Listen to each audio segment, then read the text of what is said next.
আসসালামু আলাইকুম। আজকে পাল্লা নিয়ে একটু কথা বলবো। কোম্পানি থেকেও যে প্রোডাকশন ভুল হয় এটা আসলে মেনে নেওয়ার মতো না। পূর্বে একটা পাইছিলাম, আজকে যে পাল্লাটা দেখতে পাচ্ছেন, এই পাল্লাটার এই কোম্পানি থেকেই প্রোডাকশনেই ভুল। এটা আসলে খুবই দুঃখজনক। এটা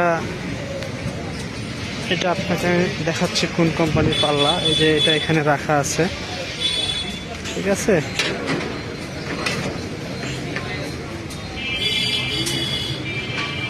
এই যে ইউনিক সার্কিটটা দেখায়, এখানে ট্রান্সফরমার টিকবে না বা টিকে না। এই যে এখানে লাইন, এসি লাইন। মজার বিষয় হলো এসি ব্রিজ ডায়েট এখানে লাগা আছে। এই যে দেখেন 4 পিনের ব্রিজ ডায়েট লাগা আছে, এখানে এসি ইন হবে, কিন্তু এরা লাগায় রাখছে এই যে লাইন সাদা লাইন এখানে লাগায় রাখছে। আর এখানে একটা লাল তার, এই যে লাল তার এখানে লাগায় রাখছে।